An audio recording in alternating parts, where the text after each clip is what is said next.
One of the things I'm asked very most is, what books do I pick up off of my bookshelf often? Let's talk about a few of those. Art Ideas is by far our most used book.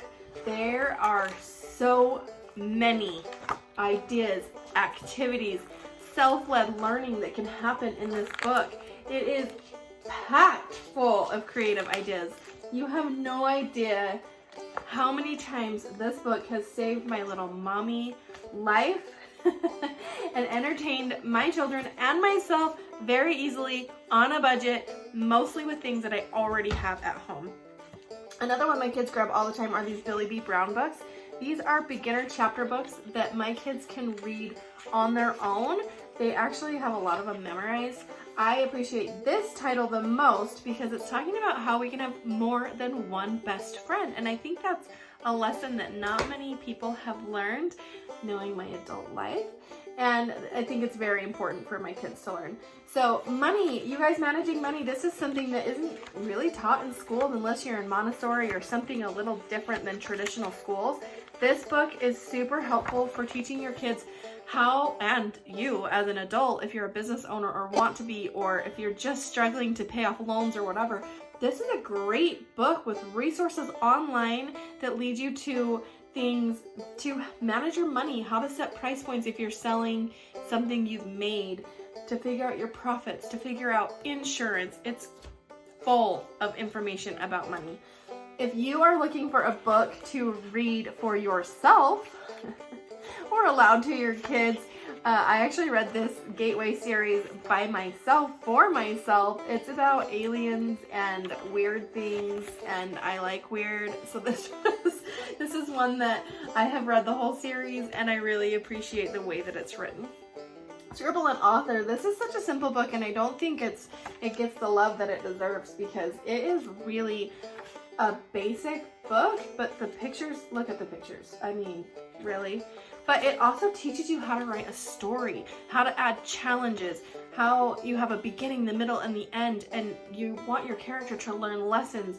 And it's just a little scribble, and they made Scribble into a person, and then she went on her little journey to find a friend. So they had the point, they teaches you how to write a story. That's one we use a lot when my kids want to be creative. Miss Molly's School of Manners. This book is really well done. It goes through manners about how to greet people, how to say I'm sorry. It's just manners, words that are appropriate to say, what words we should give power to, all of those kinds of things. It follows one character through his behavior, and it shows you how he's changed and who teaches him, and different things like playing sports, taking turns, all of those kinds of things. My kids absolutely love that book. This book is a fun little twist on a story. It's called The Tale of Two Beasts, and there is a girl who finds a squirrel in the forest, and she takes him home, and it's her best friend, and she loves him, and the squirrel is like, whoa, buddy. And then in the middle of the book, it actually flips, and you turn the story around, and it talks about the squirrel's point of view, which I think is very fantastic to understand there are two sides to every story. And the squirrel talks about, I don't know who this girl is, she just took me away from my home, all of these things are happening, and in the end they do become friends, but it is a charming little story. Can I join your club? This is so important, especially for those elementary school kiddos, but even for me, this is a great book. It goes through, it follows Duck around, and he's trying to get into a club, and everybody denies him because he is not like them. And then in the end, Duck says, I don't care what you're like, I just want friends, and I just want to be together. So he opens his own club, and guess what?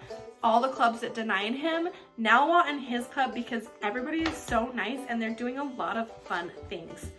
All right, one more activity book I wanted to show you guys. This we bought new, so we actually haven't used this yet, but it is one that I know will be pulled off of my shelf really soon this spring. They are rub-on transfers. So you have pages like this, And in the beginning, here are the transfers. You go and you create your own wild garden by pressing down and transferring your images over to make it your own beautiful garden book. So there you have it. Do you guys see anything in all of those books I just showed you that you either have or now you want? Let me know.